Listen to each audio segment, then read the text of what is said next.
Eric, Ivanka, Tiffany. Mr. Speaker, the President of the United States.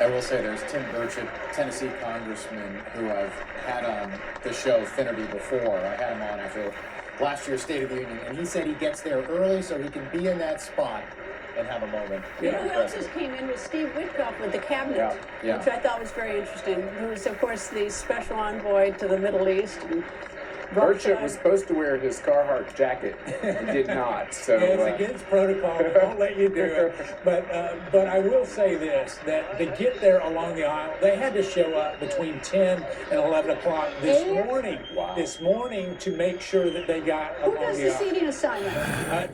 There are no assigned seats other than the front part where they're reserved for the leadership and the senators. But behind that, it's first come, first served. And if you're not careful, you're seated behind the wall where you can't see. I'm interested to see what President Trump does when it gets down to the 4 Supreme Court justices.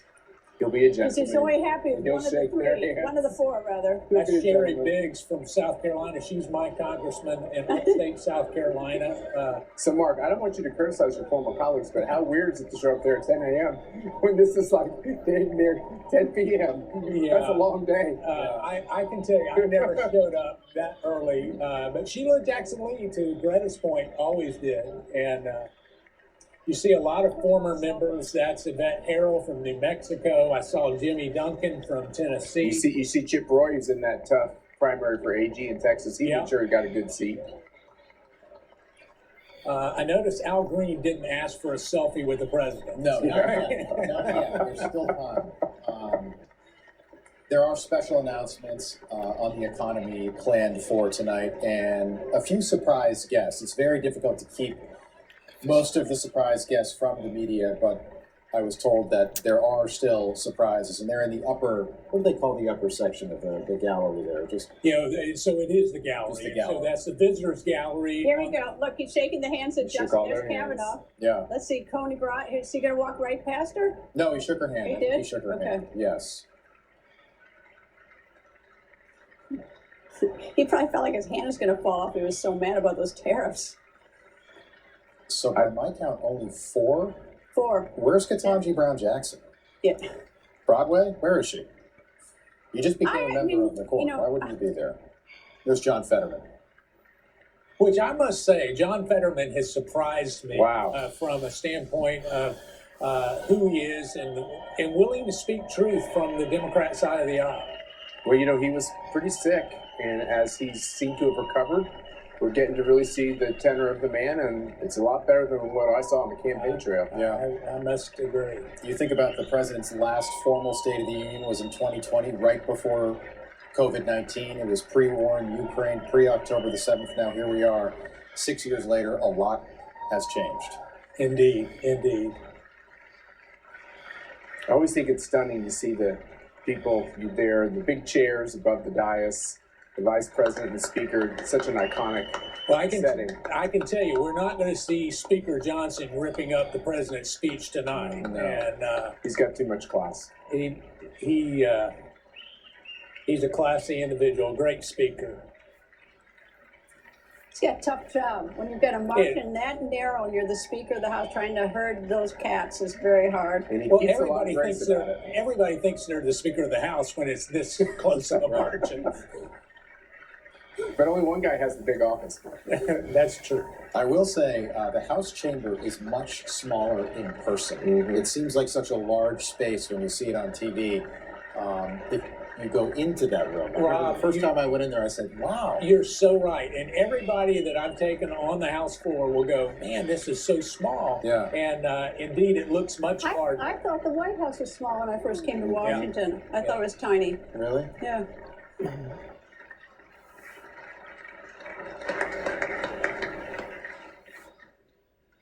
Members of Congress, I have the high privilege and distinct honor of presenting to you the President of the United States.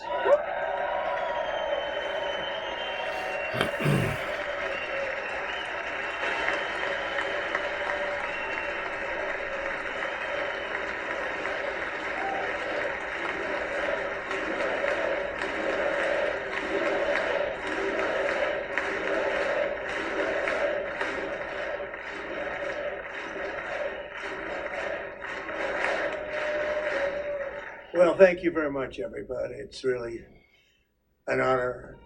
Speaker Johnson, Vice President Vance, First Lady of the United States.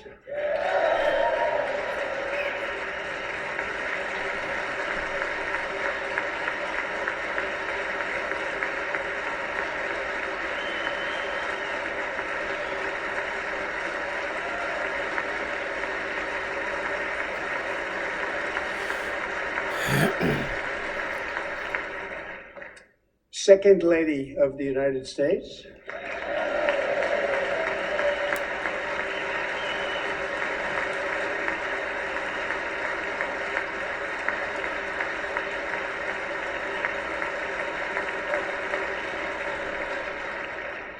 Members of Congress and my fellow Americans, our nation is back, bigger, better, richer, and stronger than ever before.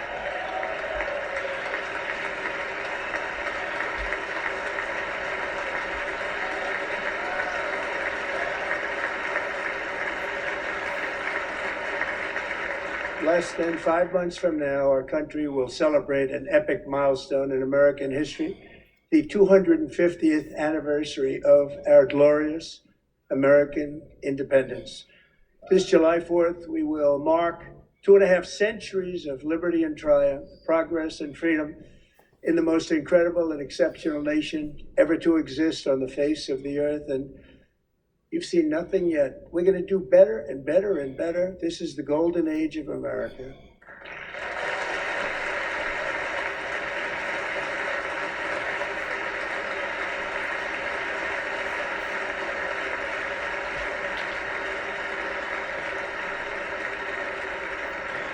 When I last spoke in this chamber 12 months ago, I had just inherited a nation in crisis with a stagnant economy, inflation at record levels, a wide open border, horrendous recruitment for military and police, rampant crime at home, and wars and chaos all over the world. But tonight, after just 1 year, I can say with dignity and pride that we have achieved a transformation like no one has ever seen before, and a turnaround for the ages. It is indeed a turnaround for the ages.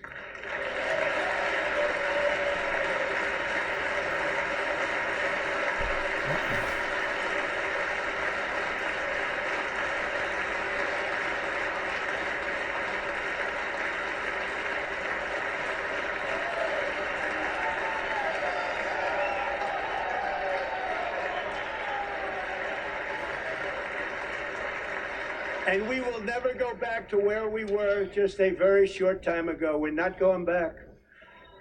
Today, our border is secure.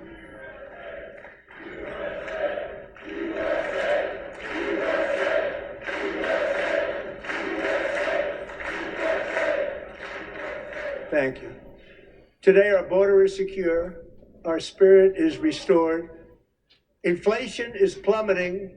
Incomes are rising fast. The roaring economy is roaring like never before, and our enemies are scared. Our military and police are stacked, and America is respected again, perhaps like never before.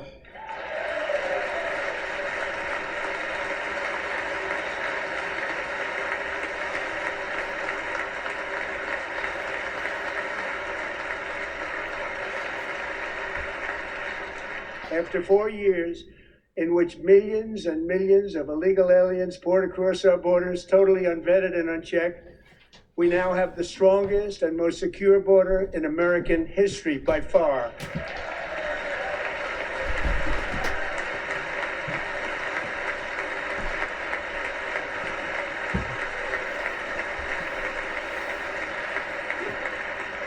in the past 9 months, 0 illegal aliens have been admitted to the United States.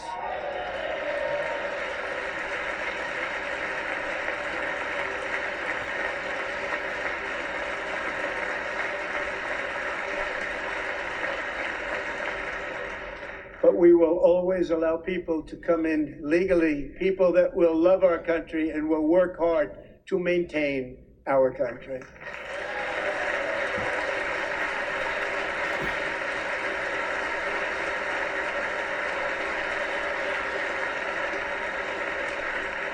The flow of deadly fentanyl across our border is down by a record 56% in 1 year.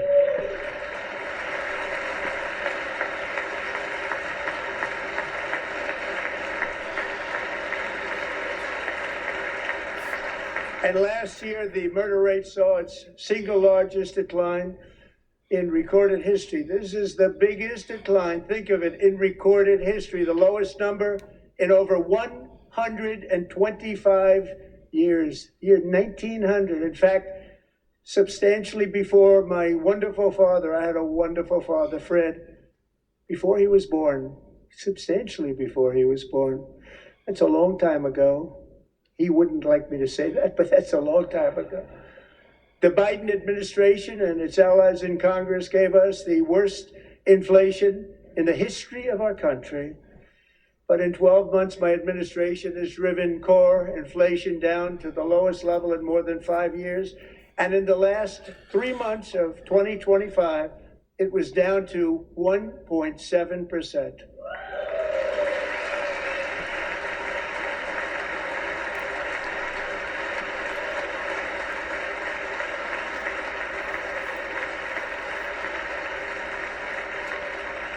Gasoline, which reached a peak of over $6 a gallon in some states under my predecessor, it was quite honestly a disaster, is now below $2.30 a gallon in most states, and in some places, $1.99 a gallon. And when I visited the great state of Iowa just a few weeks ago, I even saw $1.85 a gallon for gasoline.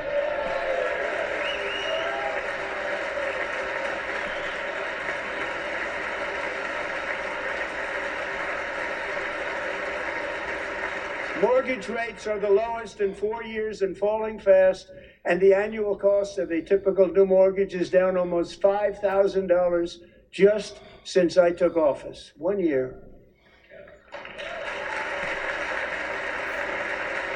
And low interest rates will solve the Biden-created housing problem well, at the same time protecting the values of those people who already own a house that really feel rich for the first time in their lives. We want to protect those values. We want to keep those values up. We're going to do both. And we are going to keep it that way. The stock market has set 53 all-time record highs since the election. Think of that, 1 year.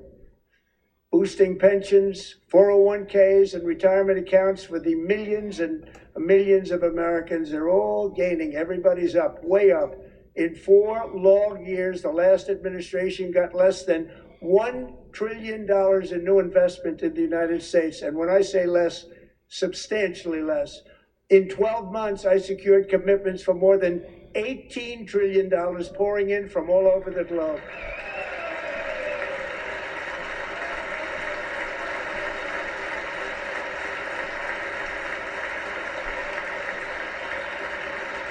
Think of it, much less than $1 trillion for 4 years versus much more than $18 trillion for 1 year. What a difference a president makes.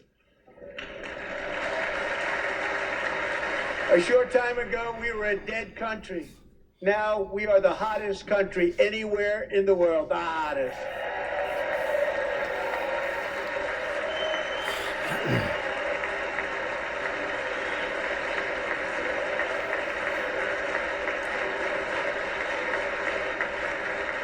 As thousands of new businesses are forming in factories, plants, and laboratories are being built, we have added 70,000 new construction jobs in just a very short period of time. It's getting bigger and bigger and stronger.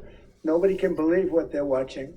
American oil production is up by more than 600,000 barrels a day, and we just received from our new friend and partner, Venezuela, more than 80 million barrels of oil.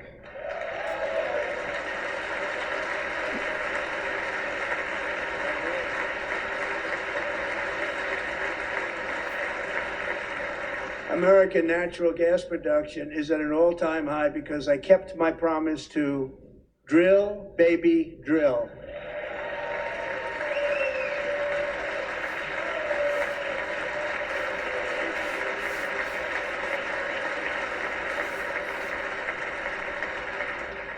More Americans are working today than at any time in the history of our country. Think about that. Any time in the history of our country, more working today.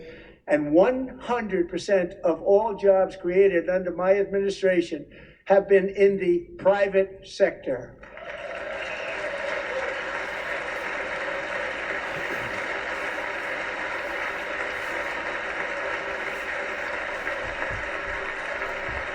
We ended DEI in America.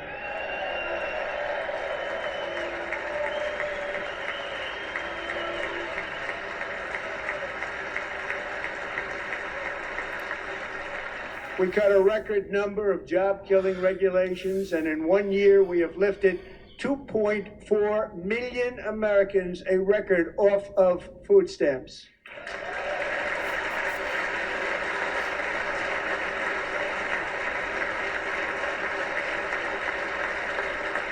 And for all of these reasons, I say tonight, members of Congress, the state of our union is strong.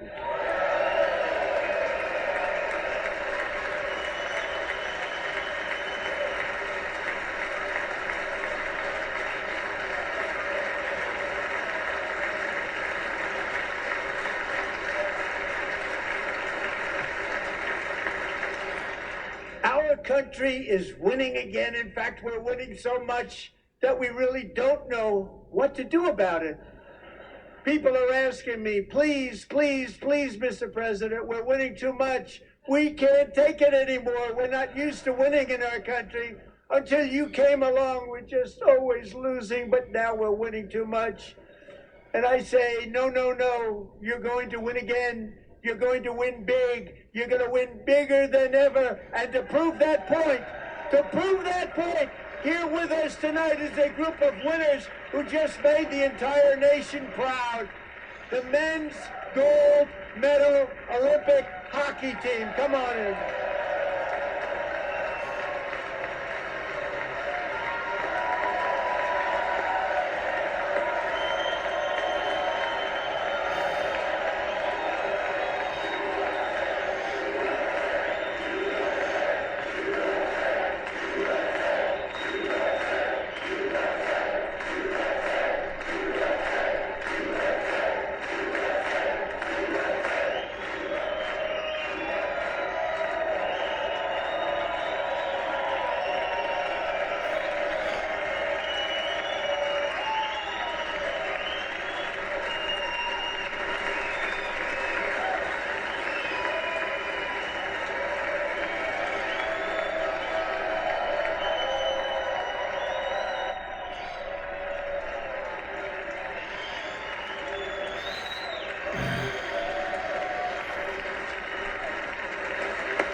Go ahead.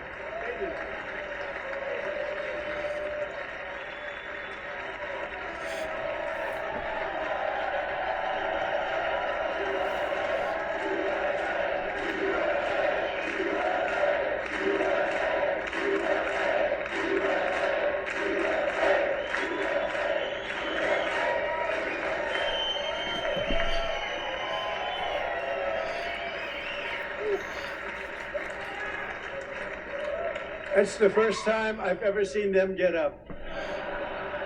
And actually, not all of them did get up. But they beat a fantastic Canadian team in overtime, as everybody saw, as did the American women who will soon be coming to the White House.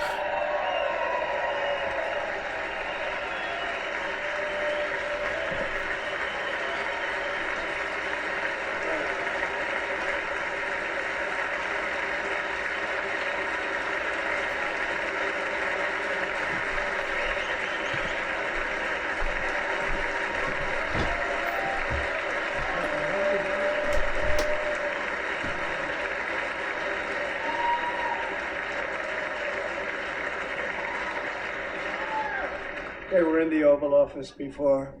And I just want to say a second very big congratulations to Team USA. But I have to say that, and I told them this, and we took a vote of the team. I said, anybody votes no, I'm not doing it.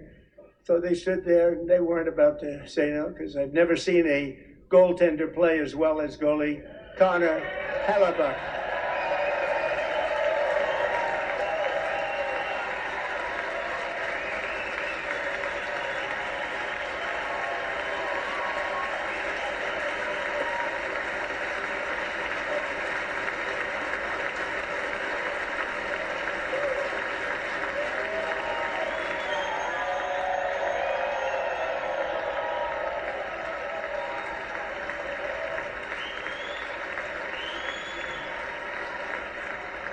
Think of it, 46 shots on goal, and I asked him, the one shot, the one where you put your stick in the back and it hit the neck of your stick and bounced off, you practiced that, or was that a little lucky? He refused to answer that question. But I just want to tell you that the members of this great hockey squad will be very happy to hear, based on their vote and my vote, and in this case my vote was more important, that I will soon be presenting Connor with our highest civilian honor, which we will be given, and which has been given to many athletes over the years. But when I say many, not too many, like 12, it's called the highest civilian honor in our country, the Presidential Medal of Freedom.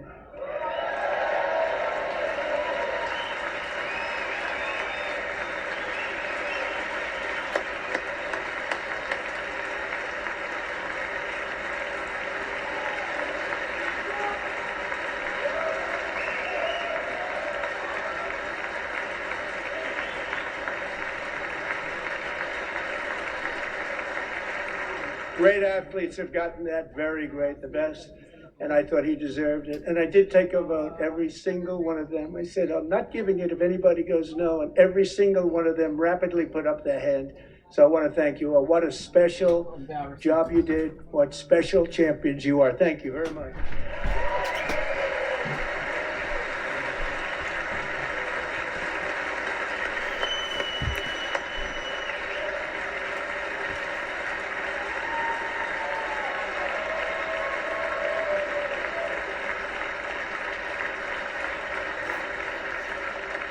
I'm also pleased to say that the next time the Olympic torch is lit, it will be here in America for the 2028 Olympics, and it's the summer version right in Los Angeles. We're going to do a good job in Los Angeles.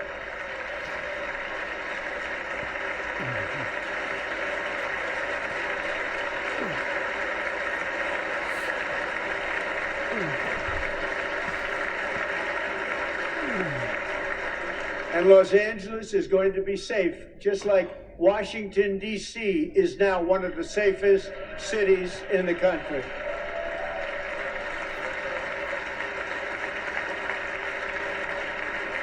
And this year, and I must say I got them both.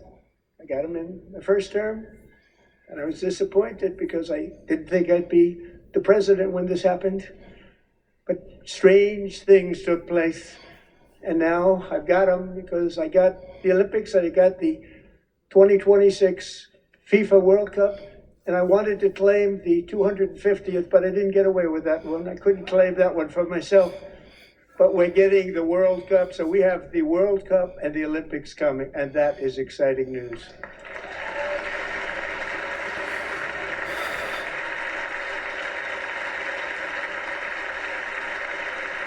So this will be a year to celebrate our country and the heroes who have kept it free. Men like Buddy Taggart. At age 17, Buddy volunteered to defend America in World War II, serving in the Pacific under the great General Douglas MacArthur. He fought bravely in the famous Battle of Manila, worked so hard. He was badly wounded and almost killed by enemy machine guns in Luzon.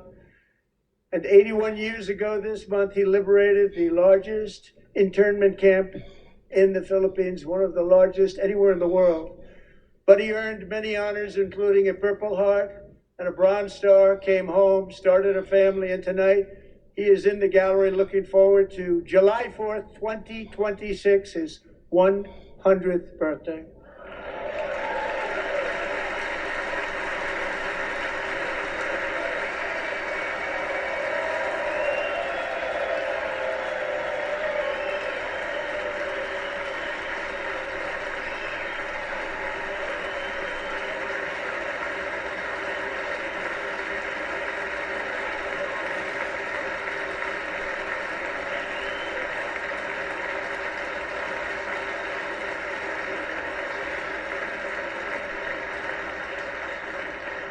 So, buddy, you're a brave man, and we salute you. Even in times of challenge, setback, and immense heartache, the spirit of 1776 has always shone through very brightly. It was July 4th of last year when floodwaters tore through a girls' summer camp in Central Texas. One of the worst things I've ever seen. I was there, rising 26 feet in the matter of minutes, tragically claiming many, many lives. You all remember that one.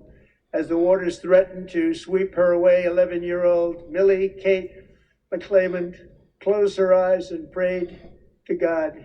She thought she was going to die. Those prayers were answered when Coast Guard rescue swimmer Scott Ruskin descended from a helicopter above. Nobody knew where he came from. It was Scott's first ever rescue mission, a young guy, but very brave, very, very top, always top in his class. And he lifted not just Millie Kate, but 164 others to safety.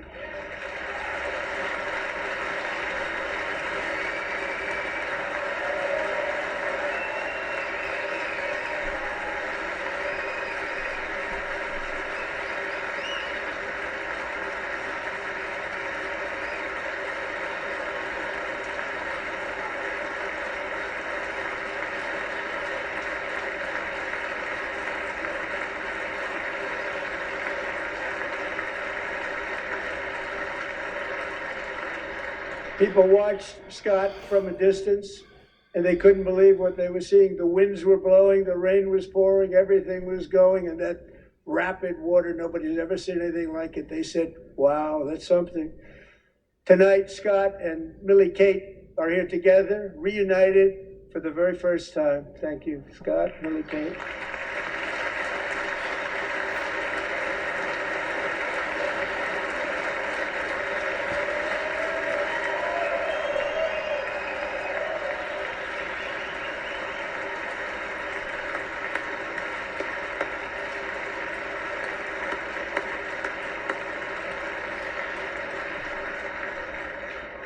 And Petty Officer Ruskin, I'm pleased to inform you that I am now awarding you the Legion of Merit for extraordinary heroism, which is what it was, extraordinary heroism. Thank you.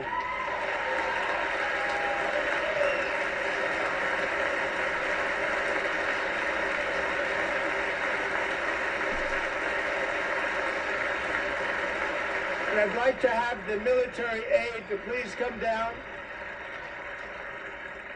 and take care of the service. Military aide, thank you very much. Take care of that very important service. Thank you very much. From 1776 to today, every generation of Americans has stepped forward to defend life, liberty, and the pursuit of happiness. And they're really doing it for the next generation. But now it's our turn. Together we're building a nation where every child has the chance to reach higher and go further, where government answers to the people, not the powerful, and where the interests of hardworking American citizens are always our first and ultimate concern. That is the debt we owe to the heroes who came before us, and that is the promise we must keep to America for our 250th year. Last year, I urged this Congress to begin the mission by passing the largest tax cuts in American history, and our Republican majorities delivered so beautifully. Thank you, Republicans.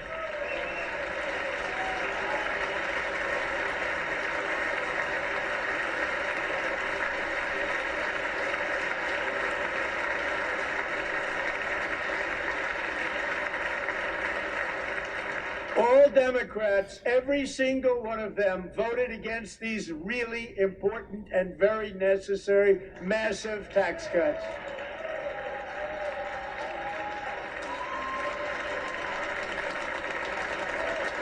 They wanted large-scale tax increases to hurt the people instead.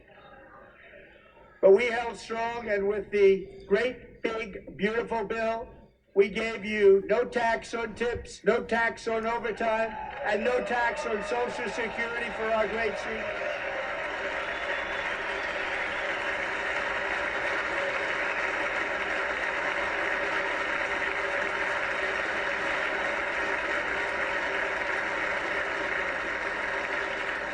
And we also made interest on auto loans tax deductible the first time, but only if the car is made in America.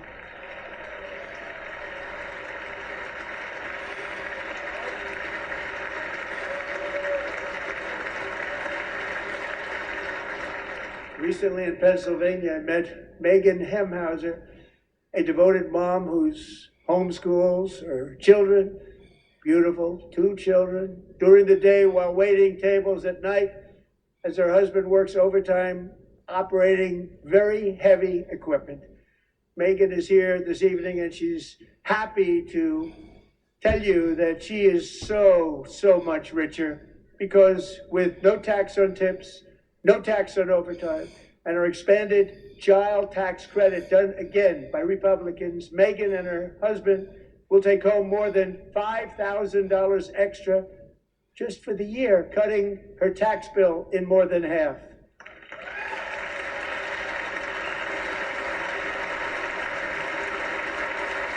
Megan, please stand up. We're fighting for you, Megan.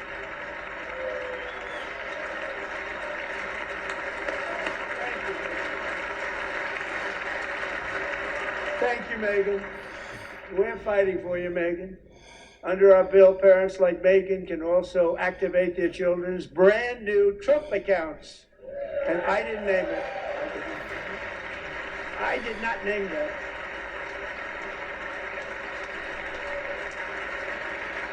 Nobody believes me, but I did not name it. It was named by a very tall man standing right there in the third row. Nice man, a good man. Tax-free investment accounts for every American child. This is something that's so special and has taken off and gone through the roof. Millions will be pre-funded courtesy of the U.S. Treasury and private individuals like Michael and Susan Dell, who have donated $6.25 billion to fund the Trump accounts for 25 million American children. They're great people.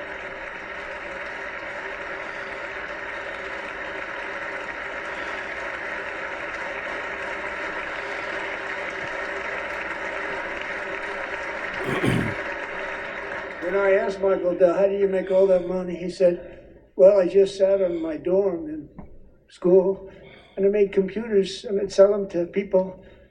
And I just kept selling and selling and selling. And pretty amazing story. That's called the American dream. He sold a lot of computers, a lot of those laptops.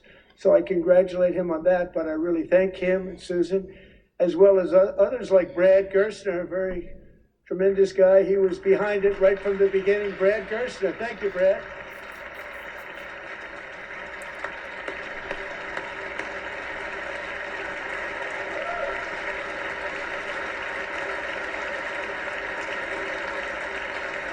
So with modest additional contributions, these young people's accounts could grow to over $100,000 or more by the time they turn 18. Think of it, how much money is that for somebody that started with nothing? Over 100,000, could be much more than that. To make this investment in our children's future, go to trumpaccounts.gov, trumpaccounts.gov. And a lot of people are doing it. It's setting every record in the book. It's popular. They knew what it was going to take. So proud of them. I'm so proud of the people that got it started. Now it's just taken off. One of the primary reasons for our country's stunning economic turnaround, the biggest in history, where the Dow Jones broke 50,000 4 years ahead of schedule, and the S&P hit 7,000, where it wasn't supposed to do it for many years were tariffs. I used these tariffs, took in hundreds of billions of dollars to make great deals for our country, both economically and on a national security basis. Everything was working well. Countries that were ripping us off for decades are now paying us hundreds of billions of dollars. They were ripping us so badly, you all know that. Everybody knows it. Even the Democrats know it. They just don't want to say it. And yet these countries are now happy, and so are we. We made deals. The deals are all done. And they're happy. They're not making money like they used to, but we're making a lot of money. There was no inflation, tremendous growth. And the big story was how Donald Trump called the economy correctly, and 22 Nobel Prize winners in economics didn't. They got it totally wrong. They got it really wrong. And then just 4 days ago, an unfortunate ruling from the United States Supreme Court. It just came down. It came down. Very unfortunate ruling. But the good news is that almost all countries and corporations want to keep the deal that they already made, right, Scott? Knowing that the legal power that I, as president, have to make a new deal could be far worse for them, and therefore they will continue to work along the same successful path that we had negotiated before the Supreme Court's unfortunate involvement. So despite the disappointing ruling, these powerful country saving, it's saving our country, the kind of money we're taking in, peace protecting. Many of the wars I settled was because of the threat of tariffs. I wouldn't have been able to settle them without. Will remain in place under fully approved and tested alternative legal statutes. And they have been tested for a long time. They're a little more complex, but they're actually probably better, leading to a solution that will be even stronger than before. Congressional action will not be necessary. It's already time tested and approved. And as time goes by, I believe the tariffs paid for by foreign countries will, like in the past, substantially replace the modern day system of income tax, taking a great financial burden off the people that I love.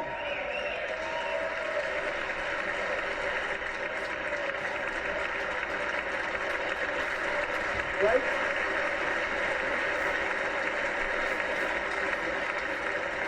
Moving forward, factories, jobs, investment, and trillions of dollars will continue pouring into the United States of America because we finally have a president who puts America first. To put America first. I love America.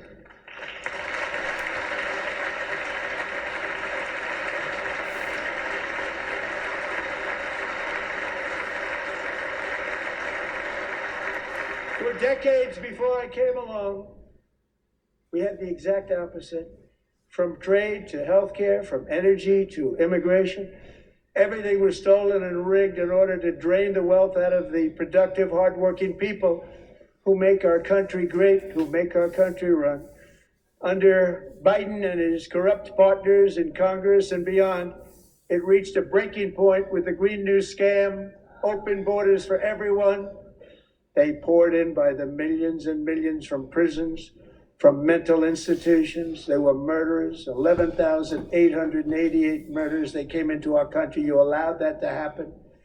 And record-setting inflation that cost the typical family $34,000 in just a speck of time.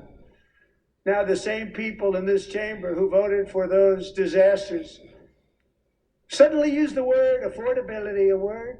They just used it. Somebody gave it to them, knowing full well that they caused and created the increased prices that all of our citizens had to endure. You caused that problem. You caused that problem.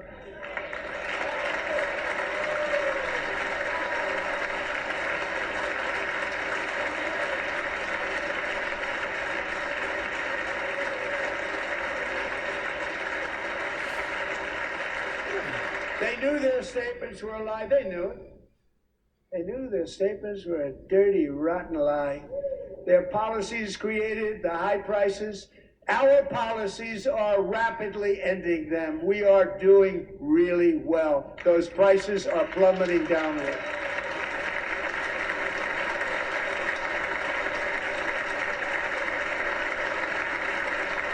The price of eggs is down 60%. Madam Secretary, thank you. The cost of chicken, butter, fruit, hotels, automobiles, rent is lower today than when I took office by a lot. And even beef, which was very high, is starting to come down significantly. Just hold on a little while, we're getting it down. And soon you will see numbers that few people would think were possible to achieve just a short time ago. Nobody can believe when they see the kind of numbers, especially energy, when they see energy going down to numbers like that, they cannot believe it.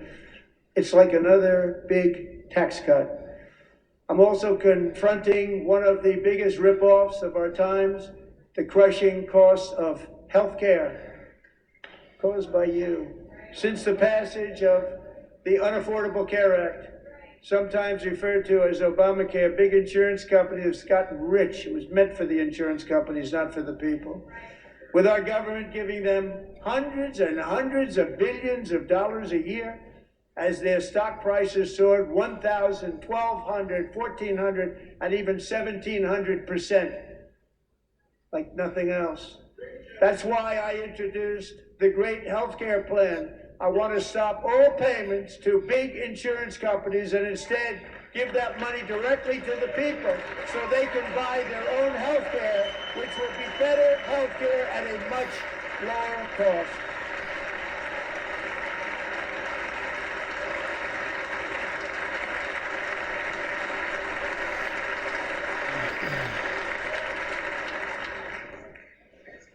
In addition, my plan requires maximum price transparency. That's a big deal. Sounds so simple, so big. And I did that in my first term, and the Democrats immediately terminated it with full knowledge that they were doing a very bad thing for the people. Costs were going to go way up, and that's what happened, and now I'm bringing them way down on health care and everything else. I'm also ending the wildly inflated cost of prescription drugs like has never happened before.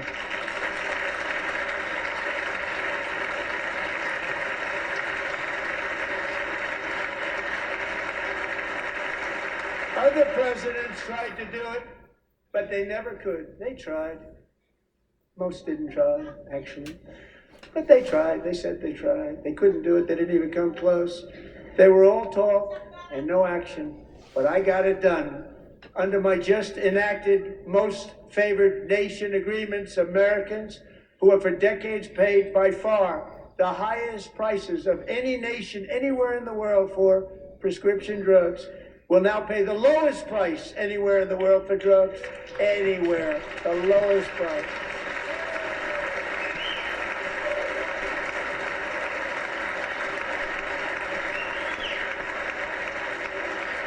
So in my first year of the second term,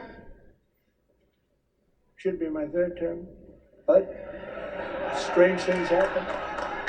I took prescription drugs, a very big part of healthcare, from the highest price in the entire world to the lowest. That's a big achievement.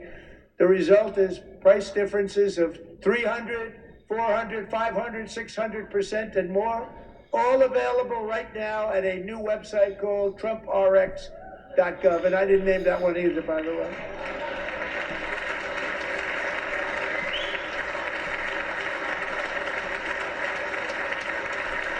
And here tonight is the very first customer ever to get that big discount, and it is big. Catherine Rayner. For 5 years, she and her husband have struggled with infertility, and they turned to IVF. One drug has been costing Catherine $4,000 to purchase. But a few weeks ago, she logged onto the Trump RX website and got that same drug that cost $4,000, got it for under $500, a reduction of much more, actually, than $3,500. Catherine, we are all praying for you, and you're going to be a great mom.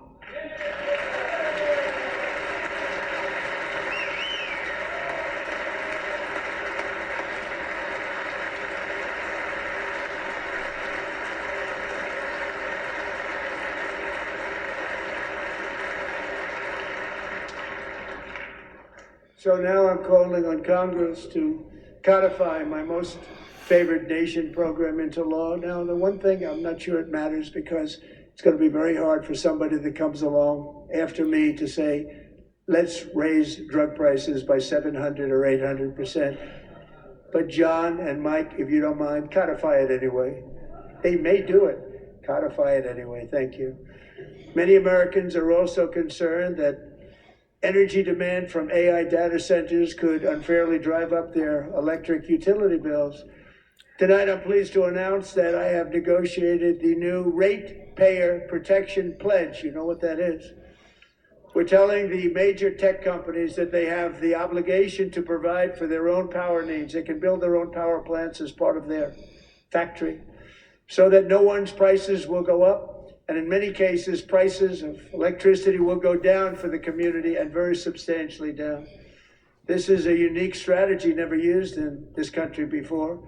We have an old grid. It could never handle the kind of numbers, the amount of electricity that's needed. So I'm telling them they can build their own plant. They're going to produce their own electricity. It will ensure the company's ability to get electricity while at the same time lowering prices of electricity for you, and could be very substantial for all of you cities and towns. You're going to see some good things happen over the next number of years. Another pillar of the American dream that has been under attack is home ownership. With us tonight is Rachel Wiggins, a mom of two from Houston. She placed bids on 20 homes and lost all of those bids to gigantic investment firms that bypassed inspection, paid all cash, and turned those houses into rentals, stealing away her American dream. She was devastated. Stories like this are why last month I signed executive order to ban large Wall Street investment firms from buying up in the thousands single-family homes.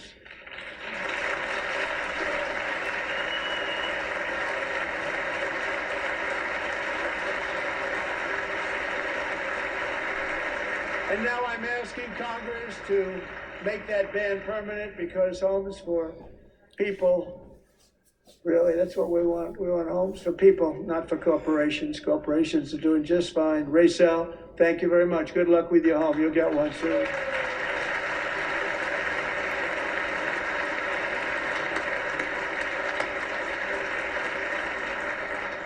We're also working to make it easier for Americans to save for retirement. And under this administration, we will always protect Social Security and Medicare. They are not protecting it for our seniors. We will always protect Social Security, Medicare, Medicaid.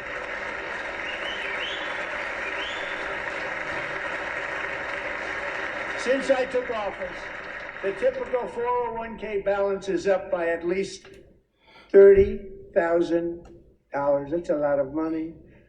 We have millions and millions of people, because the stock market has done so well, setting all those records. Your 401ks are way up. Yet half of all of working Americans still do not have access to a retirement plan with matching contributions from an employer. To remedy this gross disparity, I'm announcing that next year my administration will give these oft-forgotten American workers, great people, the people that built our country, access to the same type of retirement plan offered to every federal worker. We will match your contribution with up to $1,000 each year. As we ensure that all Americans can profit from a rising stock market, let's also ensure that members of Congress cannot corruptly profit from using insider information.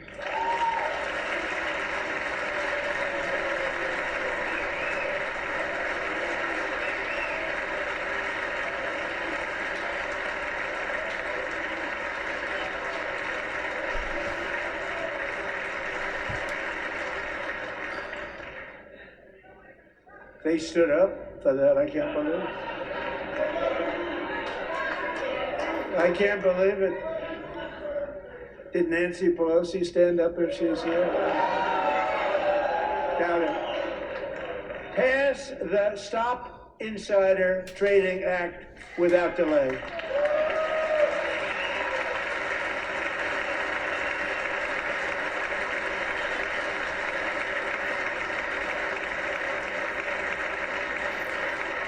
I wasn't sure if anybody even on this side was going to applaud for that. I'm very impressed. Thank you. I'm very impressed.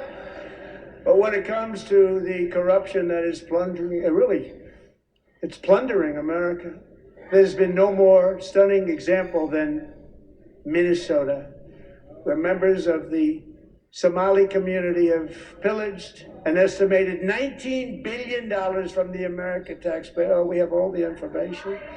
And in actuality, the number is much higher than that. And California, Massachusetts, Maine, and many other states are even worse. This is the kind of corruption that shreds the fabric of a nation, and we are working on it like you wouldn't believe. So tonight, although started 4 months ago, I am officially announcing the war on fraud to be led by our great Vice President, J.D. Vance.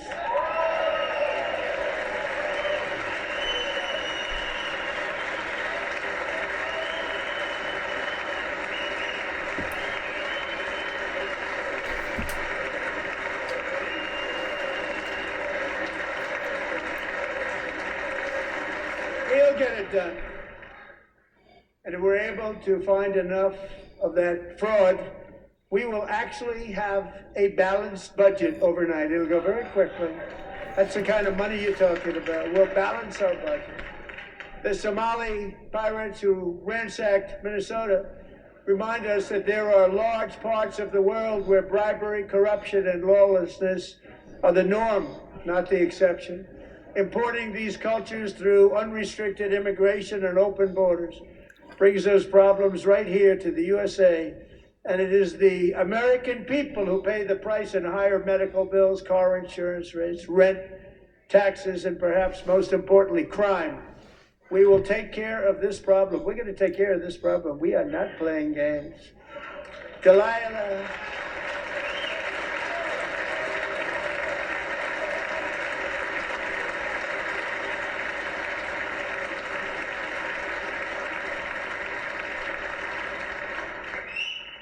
Delilah Colton was only 5 years old in June 2024 when a 18-wheel tractor trailer plowed into her stopped car traveling at 60 miles an hour or more. The driver was an illegal alien let in by Joe Biden and given a commercial driver's license by open borders politicians in California. Doctors said Delilah would never be able to walk or talk, have a good life. She wouldn't even be able to eat again. But against all odds, she is now in the first grade learning to walk. And she's here this evening with her dad, Marcus, a fantastic man. Delilah, please, you are a great inspiration. Please stand up.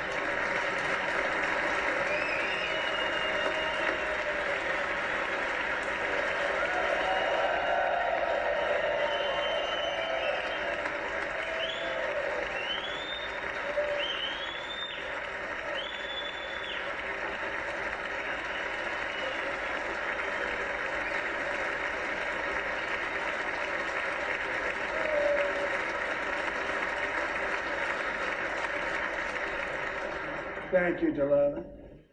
Many, if not most, illegal aliens do not speak English and cannot read even the most basic road signs as to direction, speed, danger, or location. That's why tonight I'm calling on Congress to pass what we will call the Delilah Law, barring any state from granting commercial driver's licenses to illegal aliens.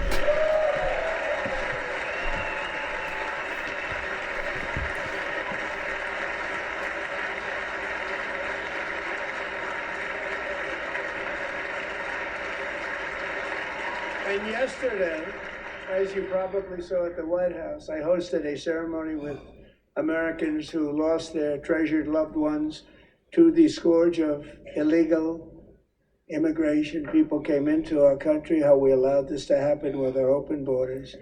These are the angel moms and families that for decades our government betrayed and our media totally ignored. It was terrible. Hard to believe, actually. In 2023, a 16-year-old high school cheerleader named Elizabeth Medina was supposed to perform in her town's Christmas parade, but she never arrived. Her mother, Jacqueline, went home to look for her, and she found her lying dead in a bathtub bleeding profusely after being stabbed 25 times. Elizabeth's killer was a previously arrested illegal alien who had broken in and brutally extinguished the brightest light in her family's life, violently and viciously. Her heartbroken mother is in the gallery to remind everyone in this chamber exactly why we are deporting illegal alien criminals to our country at record numbers, and we're getting them the hell out of here fast. We don't want them.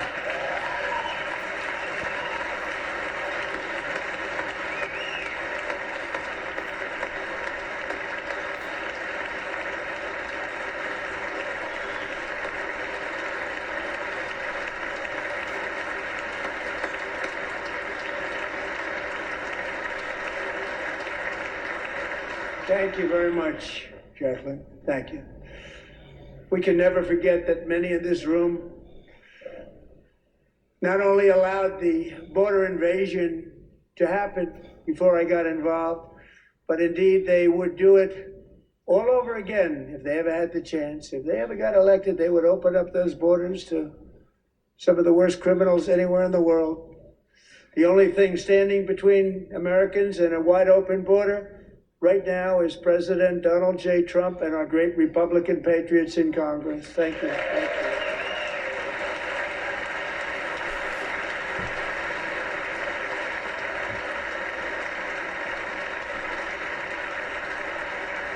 As we speak, Democrats in this chamber have cut off all funding for the Department of Homeland Security. It's all cut off. It's all cut off. They have instituted another Democrat shutdown, the first one costing us 2 points on GDP. 2 points we lost on GDP, which probably made them quite happy, actually. Now they have closed the agency responsible for protecting Americans from terrorists and murderers. Tonight I'm demanding the full and immediate restoration of all funding for the border security, homeland security of the United States, and also for helping people clean up their snow. We have no money because of the Democrats, and it would be nice, we'd love to give you a hand at cleaning it up, but you gave no money. Nobody's getting paid, it's a shame. So you have to think about it. We have, in case you didn't know, a pretty large snowstorm out there. One of the great things about the State of the Union is how it gives Americans the chance to see clearly what their representatives really believe. So tonight, I'm inviting every legislator to join with my administration in reaffirming a fundamental principle. If you agree with this statement, then stand up and show your support. The first duty of the American government is to protect American citizens, not illegal aliens.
Isn't that a shame? You should be ashamed of yourself not standing up. You should be ashamed of yourself. That is why I'm also asking you to end deadly sanctuary cities that protect the criminals and enact serious penalties for public officials who block the removal of criminal aliens.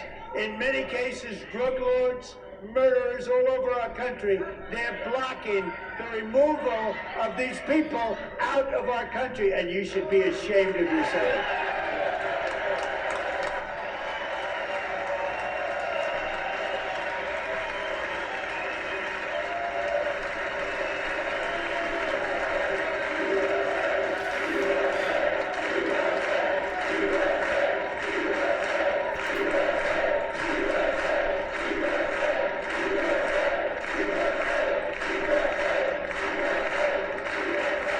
And perhaps most importantly, I'm asking you to approve the Save America Act.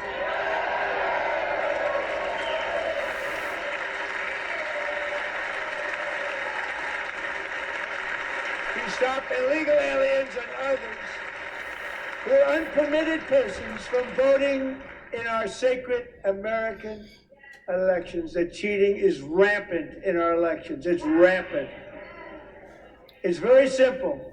All voters must show voter ID.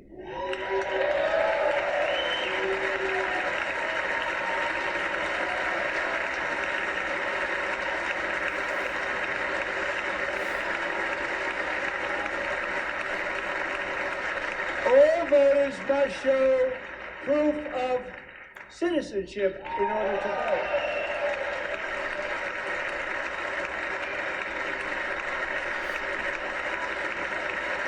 No more crooked mail-in ballots except for illness, disability, military, or travel. None. And this should be an easy one. And by the way, it's polling at 89%, including Democrats. 89%.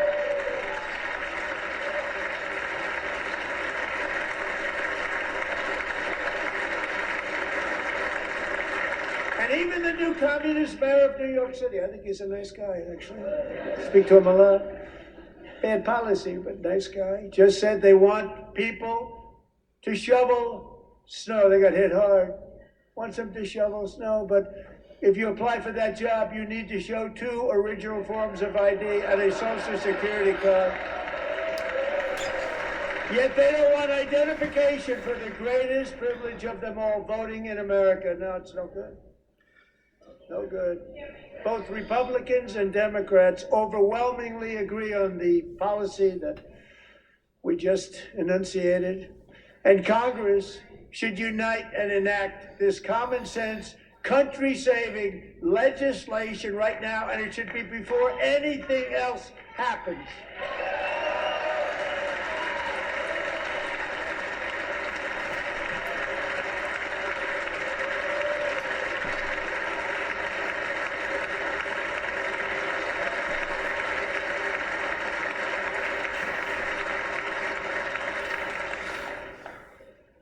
And the reason they don't want to do it, why would anybody not want voter ID? One reason, because they want to cheat. There's only one reason.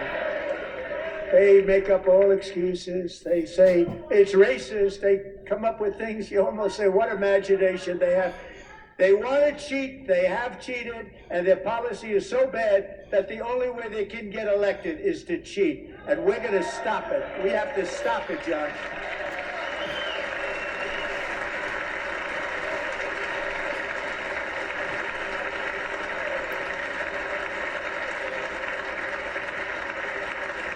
And here is one more opportunity to show common sense in government. In the gallery tonight are Sage Blair and her mother, Michelle. In 2021, Sage was 14 when school officials in Virginia sought to socially transition her to a new gender, treating her as a boy and hiding it from her parents. Hard to believe, isn't it? Before long, a confused Sage ran away from home after she was found in a horrific situation in Maryland. A left-wing judge refused to return Sage to her parents because they did not immediately state that their daughter was their son.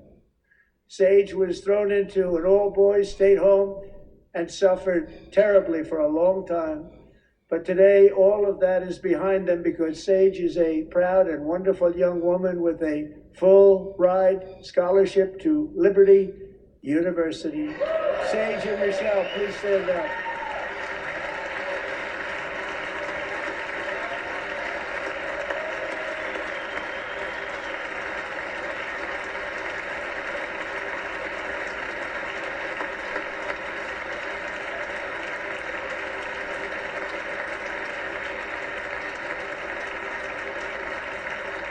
And thank you for your great bravery. And who can believe that we're even speaking about things like this? 15 years ago, if somebody was up here and said that, they'd say, what's wrong with him? But now we have to say it because it's going on all over numerous states without even telling the parents. But surely we can all agree no state can be allowed to rip children from their parents' arms and transition them to a new gender against the parents' will. Who would believe that we've been talking about this? We must ban it, and we must ban it immediately.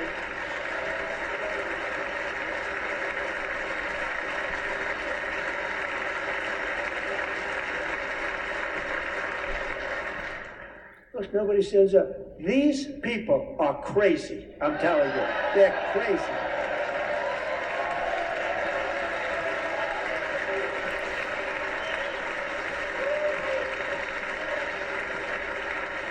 Amazing. Governor.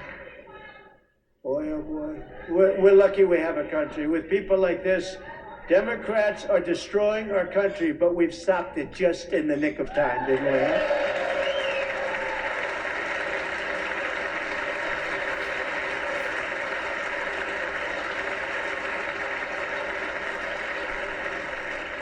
No one cares more about protecting America's youth than our wonderful First Lady, now a movie star. She's a movie star. Can you believe it? Who would have believed that? Over the past year, she has had an incredible impact championing AI legislation, advancing a landmark executive order on foster care, and helping secure $30 million to launch the Melania Trump Foster Youth to Independence Initiative. It's a tremendous, really a tremendous thing that happened and had a lot of bipartisan support. She gets much better bipartisan support than I do. I get none. She gets a lot. Someday you're going to have to tell me how you did that. And students and educators in every state have joined the First Lady's efforts in the presidential AI challenge, keeping America's next generation positioned to succeed and strongly succeed in the future. Tonight, we welcome two young people whose lives reflect the First Lady's impact, Sierra Burns and Everest Nevermont. Thank you both, and Melania, thank you. I know how hard you worked on it. Thank you very much.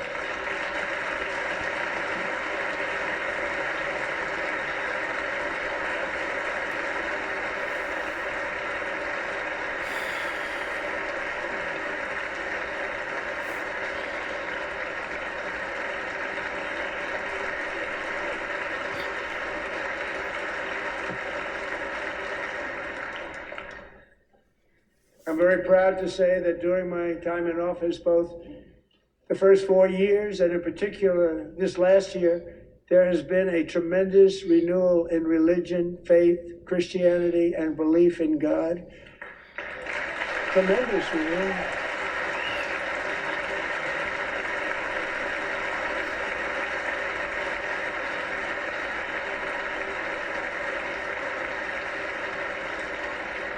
This is especially true among young people, and a big part of that had to do with my great friend, Charlie Kirk, a great guy, great man.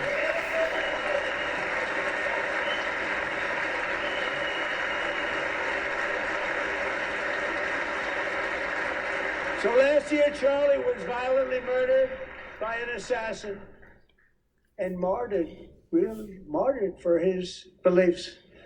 His wonderful wife, Erica, is with us tonight. Erica, please stand.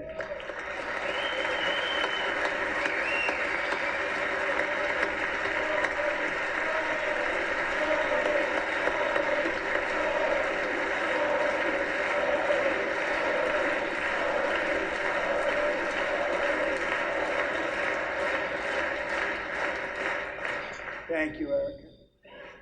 Been through a lot. In Charlie's memory, we must all come together to reaffirm that America is one nation under God, and we must totally reject political violence of any kind.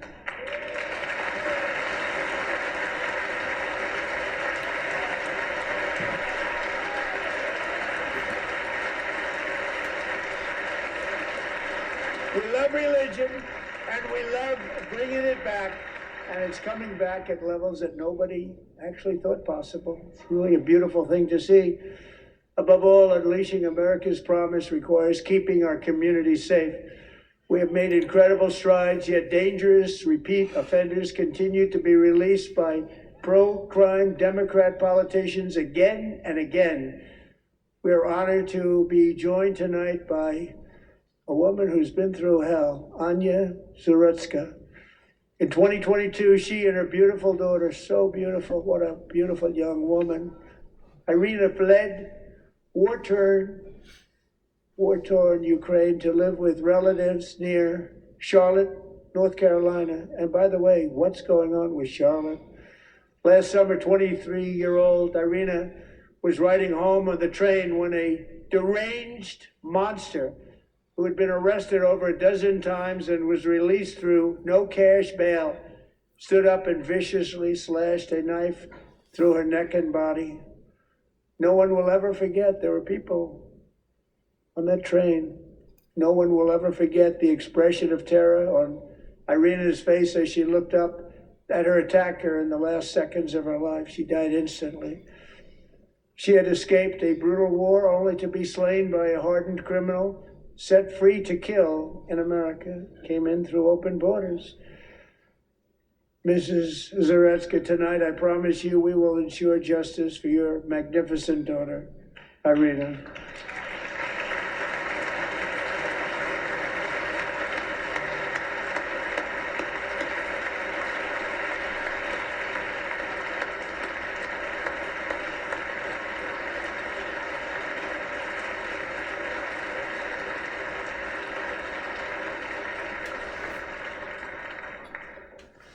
How do you not stand?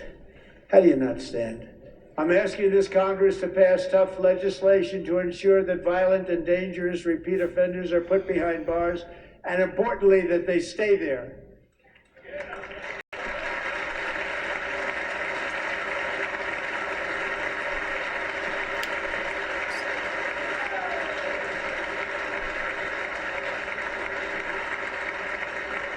Starting last summer, I deployed our National Guard and federal law enforcement to restore law and order to our most dangerous cities, including Memphis, Tennessee, big success, New Orleans, Louisiana, big success, and our nation's capital itself, Washington, D.C., where we have almost no crime anymore in Washington, D.C. How did that happen?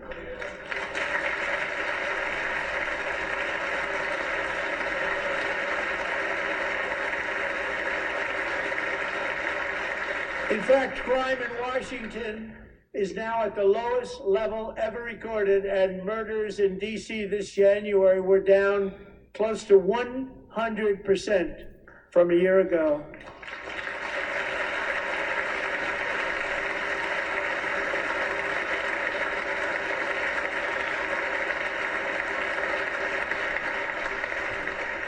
They don't like to hear that. One of the sick people, one of the brave service members who helped achieve this stunning turnaround was 20-year-old West Virginia Army National Guard Specialist Sarah Beckstrom. After a 4-month deployment, she voluntarily extended her service, and her rank was going to be lifted. She was doing so well. They were so proud of her. But the very next day, she was on patrol near the White House when she was ambushed and shot in the head by a terrorist monster from Afghanistan. Shouldn't have been in our country. And all because she wore the uniform of our nation. She was shot. He traveled here because he didn't like people wearing our uniform. He was sick and deranged. Shouldn't have been in our country. Sarah Beckstrom died in order to defend our capital. and we are honored to be joined by her wonderful parents, Gary and Eva Lee. Your daughter was a true American patriot, and she will be greatly missed. She was a great person. I saw reports on her. They've never seen anything like it.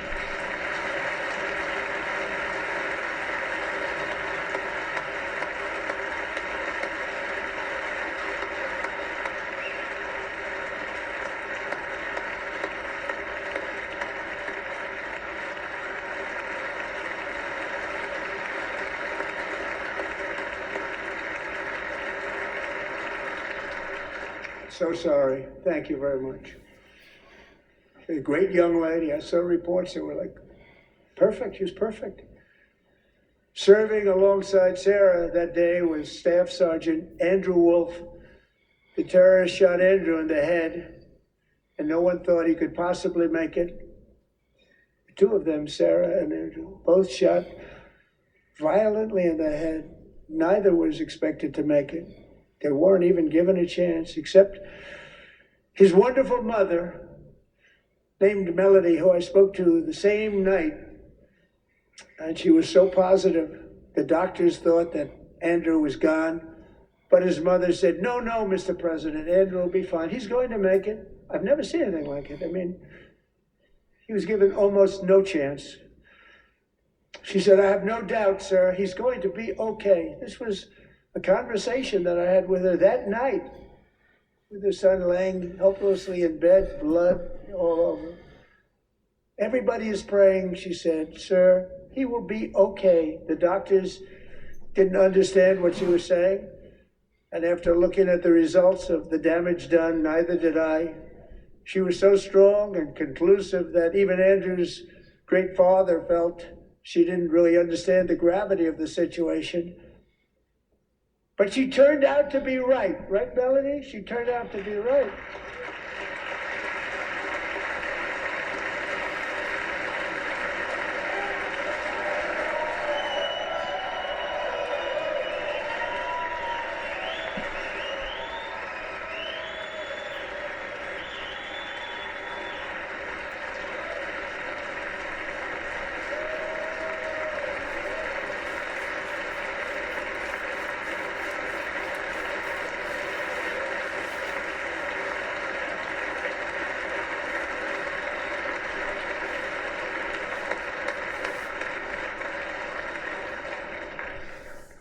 Amazing, actually.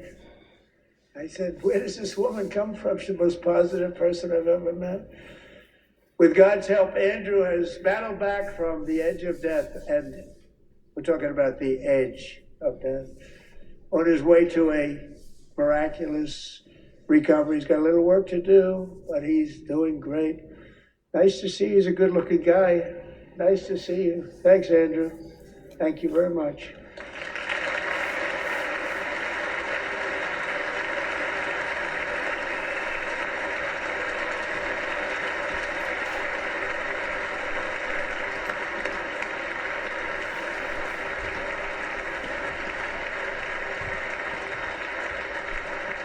So Andrew, while you're up, now I'm going to ask a highly respected General James Seward to present Staff Sergeant Andrew Wolf and the great family of Sarah Beckstrom with the award created by our late great President George Washington himself. It's called the Purple Heart.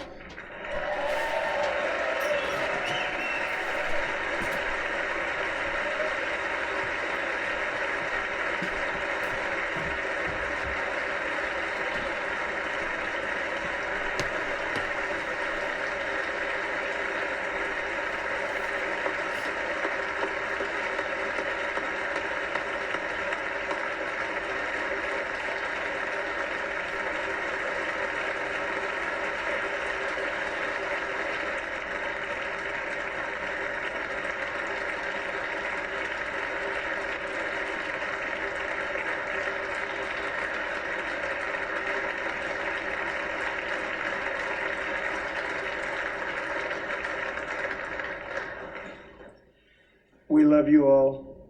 Love you. We're proudly restoring safety for Americans at home, and we are also restoring security for Americans abroad. Our country has never been stronger. In my first 10 months, I ended 8 wars, including Cambodia. Isn't it funny? And sick people. Cambodia and Thailand, Pakistan and India would have been a nuclear war. 35 million people, said the Prime Minister of Pakistan, would have died if it were not for my involvement. Kosovo and Serbia, Israel and Iran, Egypt and Ethiopia, Armenia and Azerbaijan, the Congo and Rwanda, and of course the war in Gaza, which proceeds at a very low level. It's just about there. And I want to thank Steve Witkoff and Jared Kushner for your help. Thank you, Steve. Thank you, Jared.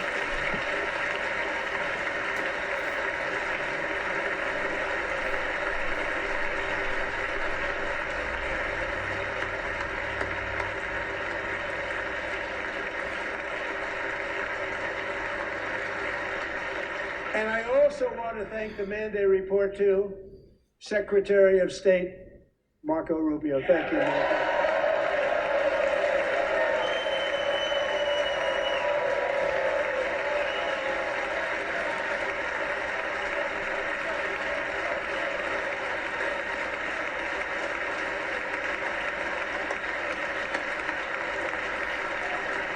People like you.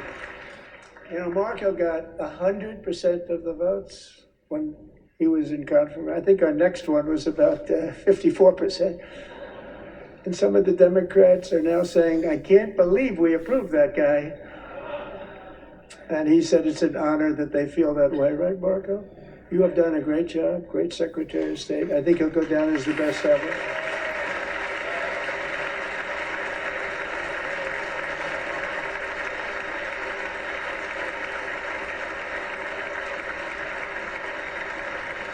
Under the ceasefire I negotiated, every single hostage, both living and dead, has been returned home. Can you believe that?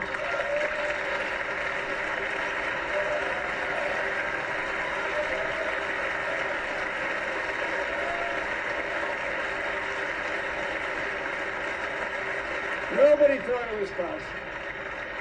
Nobody thought that was possible. Both living and dead, and those parents who had a dead son, their boy, they'd always tell me their boy, they wanted him as much as though he were living.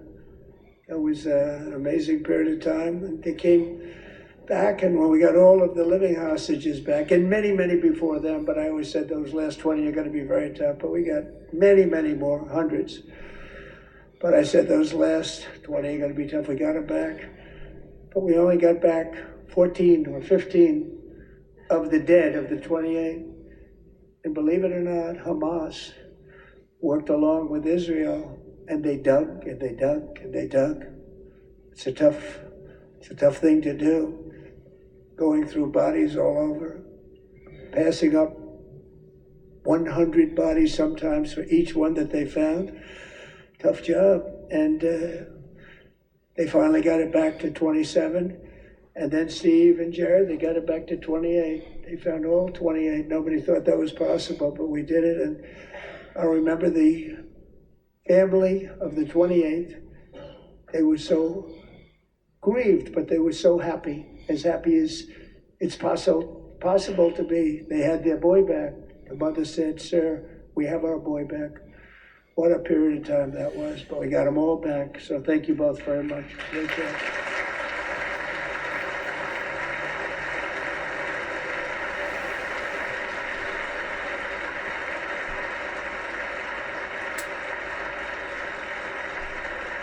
And we're working very hard to end the ninth war, the killing and slaughter between Russia and Ukraine, where 25,000 soldiers are dying each and every month. Think of that, 25,000 soldiers are dying a month.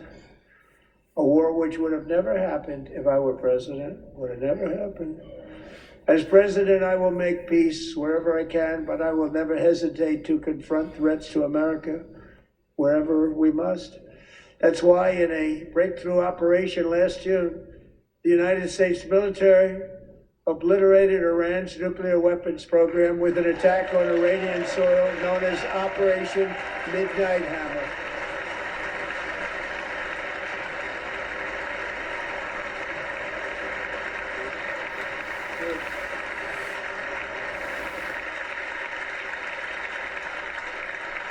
For decades, it had been the policy of the United States never to allow Iran to obtain a nuclear weapon. Many decades. Since they seized control of that proud nation 47 years ago, the regime and its murderous proxies have spread nothing but terrorism and death and hate. They've killed and maimed thousands of American service members and hundreds of thousands and even millions of people with what's called roadside bombs. They were the kings of the roadside bomb. And we took out Soleimani. I did that during my first term. Had a huge impact. He was the father of the roadside bomb.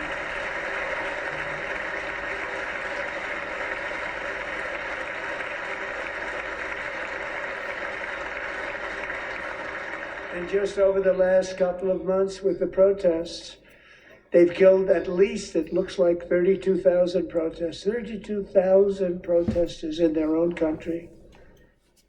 They shot them and hung them. We stopped them from hanging a lot of them with the threat of serious violence. But this is some terrible people.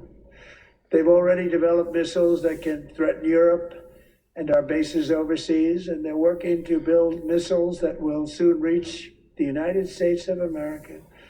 After Midnight Hammer, they were warned to make no future attempts to rebuild their weapons program, and in particular, nuclear weapons. Yet they continue, starting it all over. We wiped it out, and they want to start all over again, and are at this moment again pursuing their sinister ambitions. We are in negotiations with them. They want to make a deal, but we haven't heard those secret words. We will never have a nuclear weapon.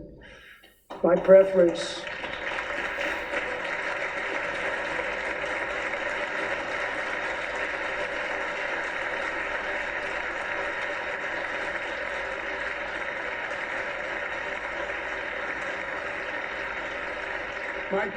is to solve this problem through diplomacy.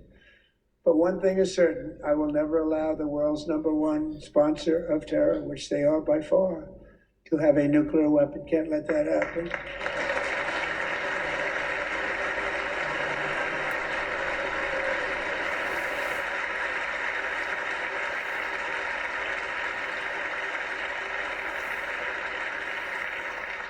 And no nation should ever doubt America's resolve.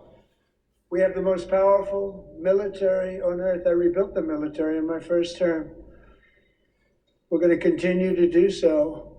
Also, we just approved a $1 trillion budget. We have no choice. We have to be strong because hopefully we will seldom have to use this great power that we built together. It's really called Peace Through Strength, and it's been very, very effective.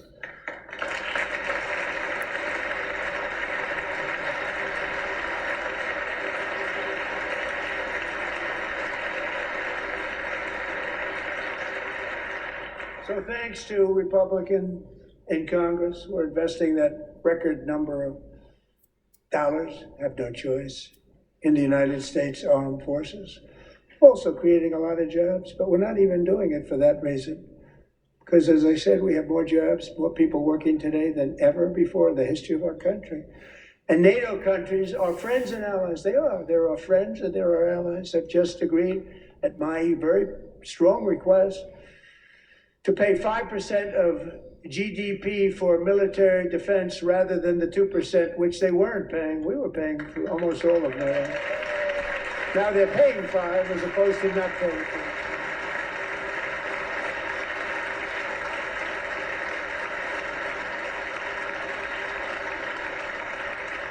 And getting that 5% was something which everyone said would never be done, could not happen. We got it really easily, one meeting. And big difference between 2% that's not paid. We were paying the freight of many of them. Very few were paid out. Now 5%, then they're paid. And everything we send over to Ukraine is sent through NATO, and they pay us in full. They pay us totally in full. Every branch of our armed forces is setting records for recruitment. This is so exciting. and every service member recently.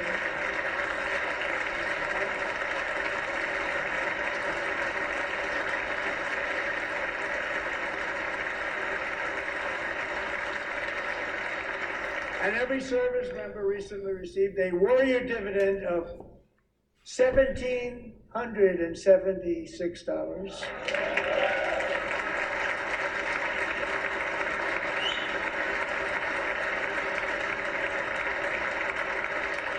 You know, they put it in my desk. We got the money from tariffs and other things, a lot of money we have. We have much more money than people understand.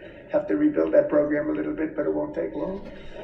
But we got the money, and it was $1,775, and they wanted my approval.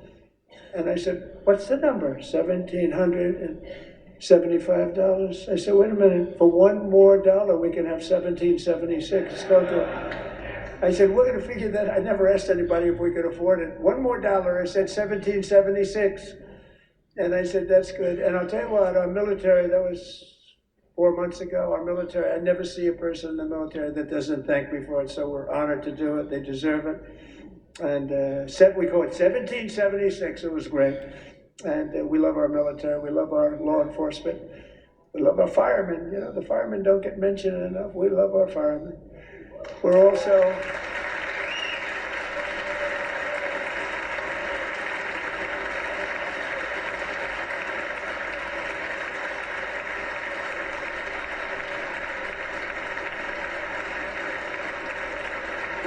restoring American security and dominance in the Western Hemisphere, acting to secure our national interests and defend our country from violence, drugs, terrorism, and foreign interference. For years, large swaths of territory in our region, including large parts of Mexico, really large parts of Mexico, have been controlled by murderous drug cartels.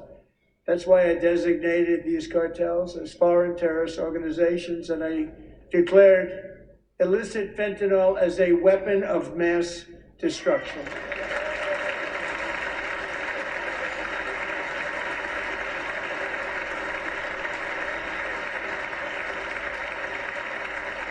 And with our new military campaign, we have stopped record amounts of drugs coming into our country and virtually stopped it completely coming in by water or sea. You probably noticed that. We very seriously damaged their fishing industry also. Nobody wants to go fishing anymore. We've also taken down one of the most sinister cartel kingpins of all. You saw that yesterday. In January,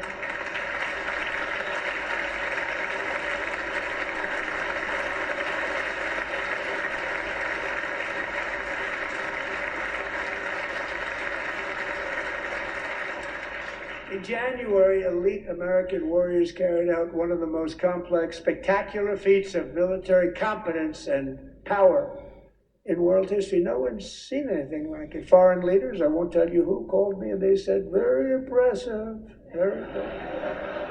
They couldn't believe, they all watched. They saw what happened. This is a different fighting force than we had years ago when we fought to tie. You know, it's a great fighting force. I'm so proud of it.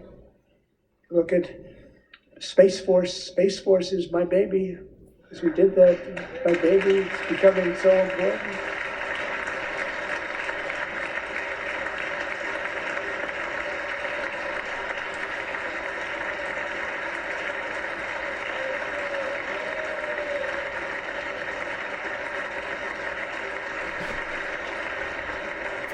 And America's armed forces overwhelmed all defenses and utterly defeated an enemy, good fighters, to end the reign of outlaw dictator Nicolas Maduro and bring him to face American justice.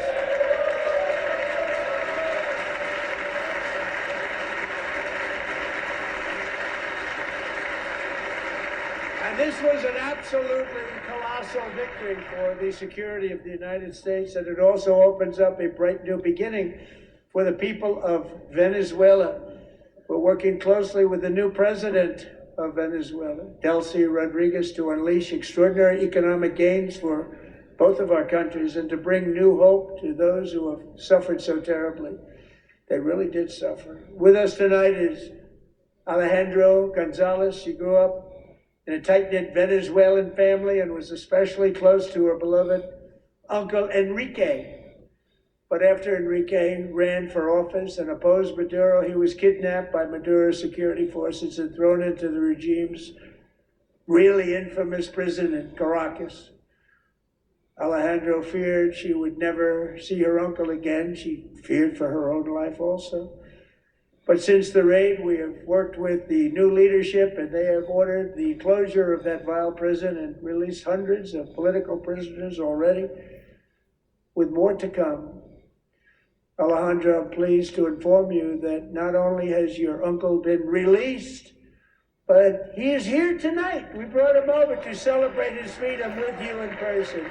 Enrique, please come down.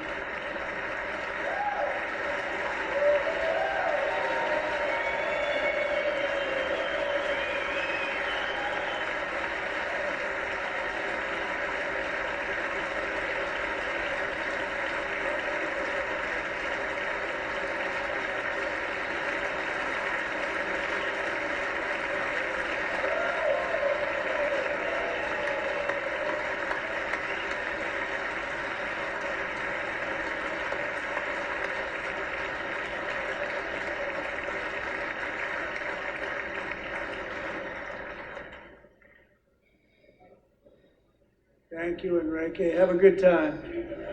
Nice to have you back, Enrique. There were many heroes on that January raid to capture Maduro. Really great heroes. It was very dangerous. They knew we were coming. They were all set. But the deeds of one warrior that night will live forever in the eternal chronicles of military valor.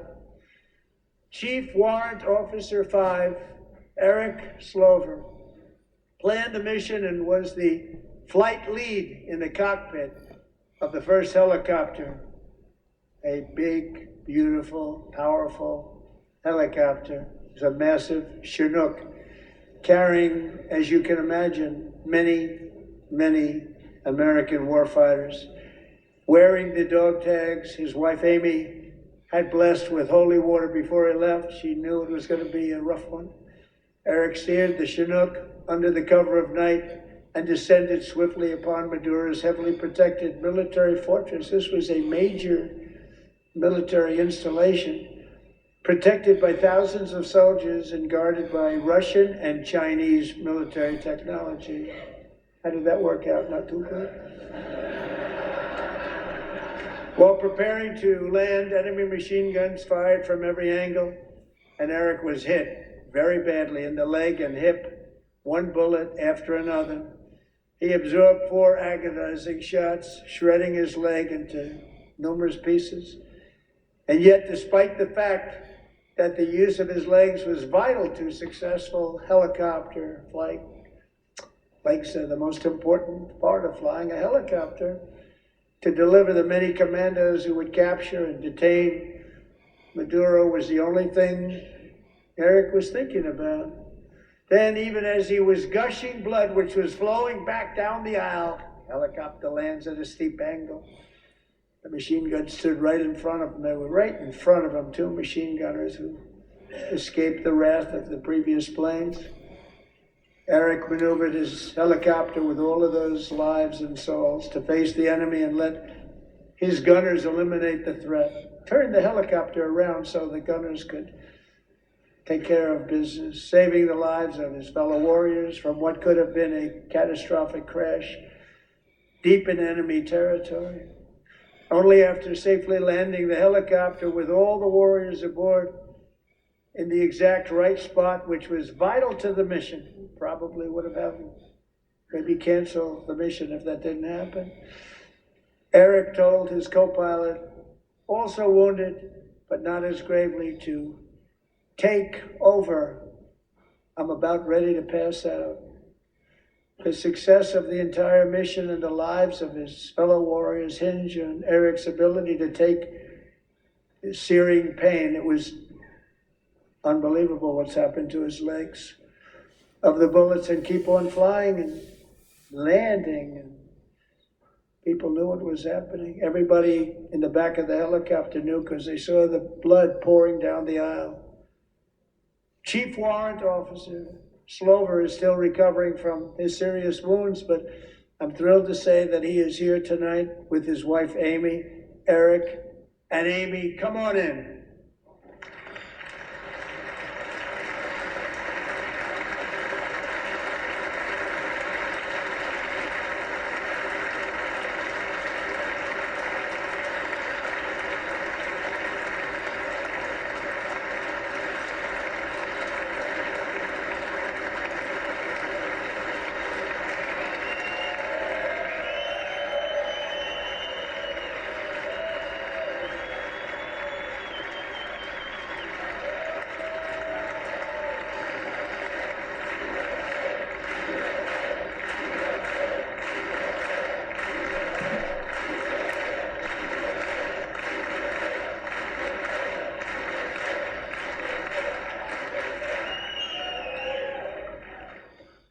So we have a surprise for Eric and Amy. In recognition of Eric's actions above and beyond the call of duty, I would now like to ask General Jonathan Braga to present Chief Warrant Officer Slover with our nation's highest military award, the Congressional Medal of Honor.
Well, thank you very much, Eric and Amy.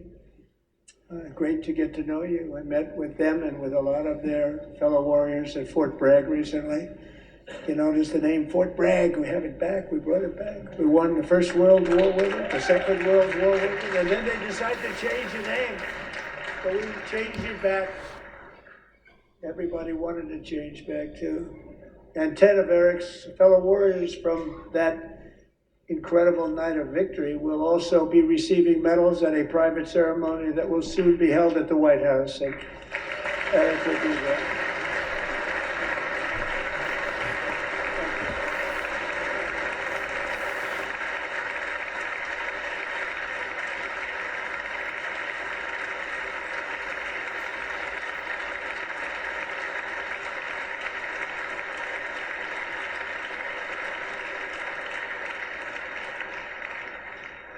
Thank you, Eric. That's a big one. Tonight we've celebrated many truly extraordinary American patriots, but there is one last living legend to honor before we go. He is one more heroic American aviator, Navy fighter pilot. Royce Williams served in World War II, Korea, Vietnam, flying more than 220 missions. In the skies over Korea in 1952, Royce was in the dogfight of a lifetime, legendary dogfight. Flying through blizzard conditions, his squadron was ambushed by 7 Soviet fighter planes.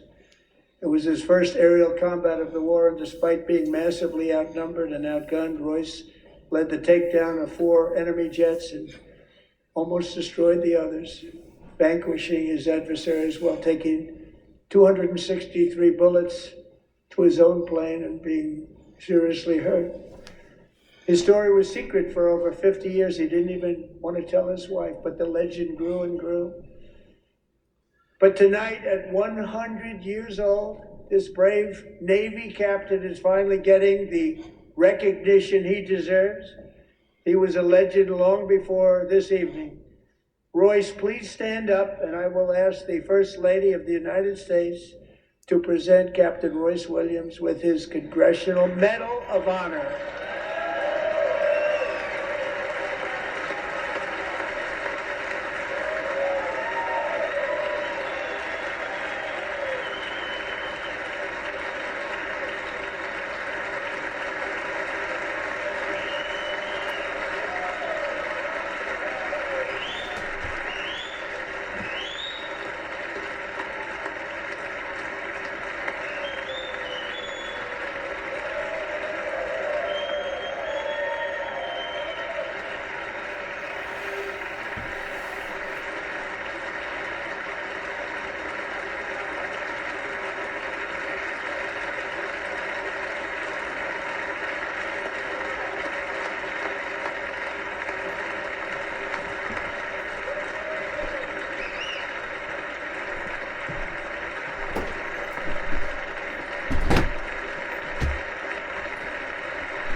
Thank you, Royce, and thank you, Eric.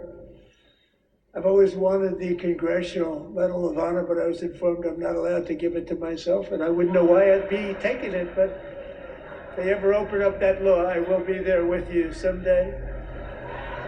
But you know, that's our highest honor, Congressional Medal of Honor, and that's a big thing, and it's an honor to be in the same room with you. Thank you both very much, Eric. Thank you.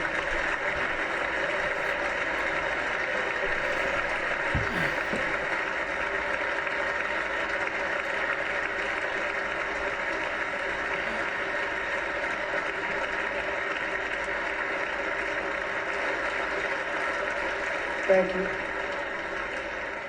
250 years is a long time in the life of a nation, but in another sense, it's really a mere moment in the eye of history. Two of the gentlemen we met in the gallery this evening took their first breaths 1 century ago, 100 years before that, on July 4th, 1826, the author of the Declaration of Independence, brilliant, Thomas Jefferson, drew his last breath. Just a single long human lifespan separates the giants who declared and won our independence from the heroes who stand among us tonight. Everything our nation has done, everything we have achieved, has been the work of those few great lifetimes. In those brief chapters, Americans built this nation from 13 humble colonies into the pinnacle of human civilization and human freedom, the strongest, wealthiest, most powerful, most successful nation in all of history. Americans ventured out across the daunting and dangerous continent. We carved paths through an unforgiving wilderness, settled a boundless frontier, and tamed the beautiful but very, very dangerous Wild West. From empty marshes and wide open plains, we raised up the world's greatest cities. Together, we mastered the world's mightiest industries, shattered history's monstrous tyrannies, and we liberated millions from the chains of fascism, communism, oppression, and terror. Americans lifted humanity into the skies on the wings of aluminum and steel.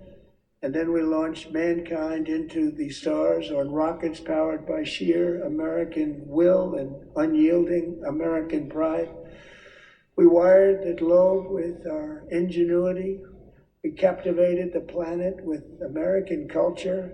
And now we are pioneering the next great American breakthroughs that will change the entire world.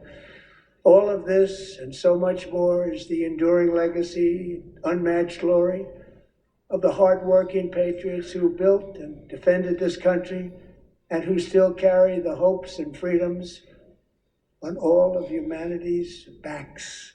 For years they were forgotten, betrayed, and cast aside, but that great betrayal is over and they will never be forgotten again. Because when the world needs courage, daring, vision, and inspiration, it is still turning to America. And when God needs a nation to work his miracles, he knows exactly who to ask. There is no challenge Americans cannot overcome, no frontier too vast for us to conquer, no dream too bold for us to chase, no horizon too distant for us to claim. For our destiny is written by the hand of providence, and these first 250 years were just the beginning. From the rugged border towns of Texas to the heartland villages of Michigan, from the sun-kissed shores of Florida to the endless fields of the Dakotas, and from the historic streets of Philadelphia to right here in our nation's capital, Washington, D.C., the golden age of America is upon us. The revolution that began in 1776 has not ended. It still continues because the flame of liberty and independence still burns in the heart of every American patriot. And our future will be bigger, better, brighter, bolder, and more glorious than ever before.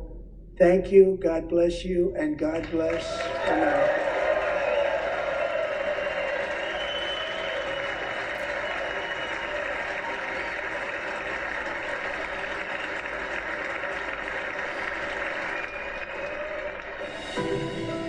The State of the Union Address is brought to you by FOPAC, the technology platform powering democracy. Learn more at gotv.com. 47 minutes and 49 seconds.